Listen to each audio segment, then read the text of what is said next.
मराठी बोधकथा. एक राजा असतो. राजा खूप भोळा असतो. त्याची हजामत करायला एक हजाम येत असे.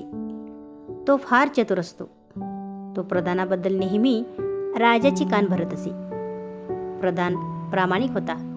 तो नेहमी दरबारातील सर्व काम बरोबर करायचा. राजा प्रधानाबद्दल समाधानी होता.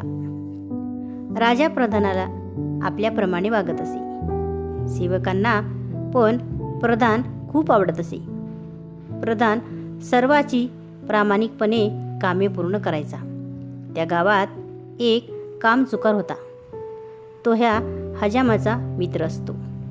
त्याला प्रधानाची जागा हवी असते, म्हणून तो हजामाकडून प्रधानाबद्दल राजाची कान भरत असे. राजा इकडे ऐकून तिकडे सोडून द्यायचा. त्याने एक युक्ती केली. राजाच्या वडिलांचे श्राद्ध जवळीत होते. त्याने राजाला सांगितले, मोठे राजा म्हणजे राजाचे वडील मला स्मशानात भेटले व त्यांनी सांगितले मला पंचपक्वानाचे जेवण हवे आहे. त्यांनी प्रधानास सोबत पाठवून द्यायचे सांगितले आहे.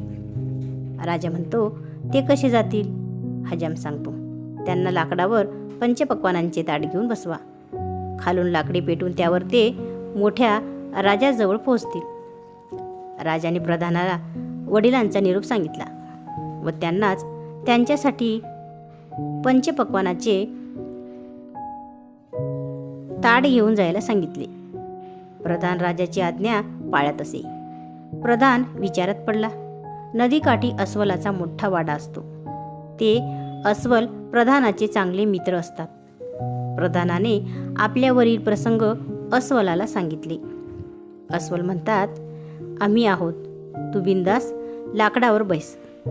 राजा चिंतेत होता, कारण त्यांना माहीत होते की लाकडांच्या जाळमधून मनुष्य येऊ शकत नाही.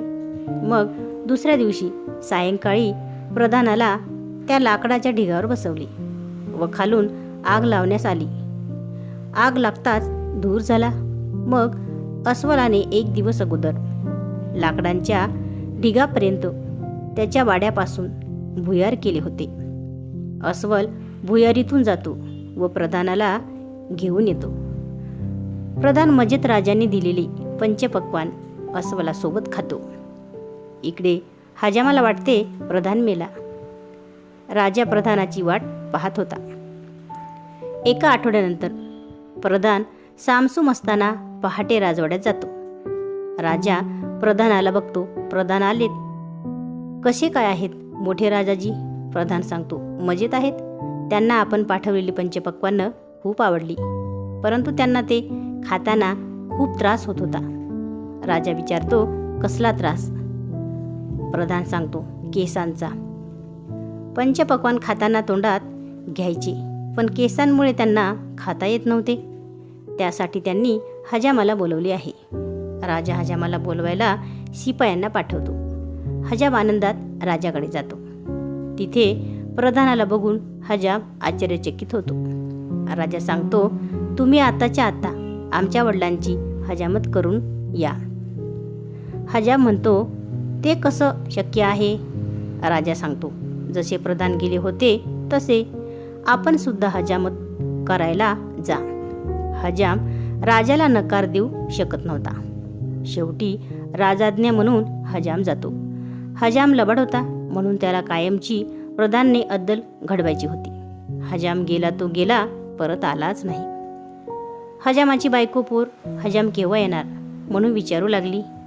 प्रधानाने सांगितले, स्वर्गात हजाम नसल्याने मोठ्या राजाजींनी त्यांना त्यांच्याजवळ ठेवून घेतले. तुमच्यासाठी त्यांचा पगार दर महिन्याला तुम्हास भेटणार. प्रधानजी दर महिन्याला न चुकता हजामाकडे पगार पाठवायचे.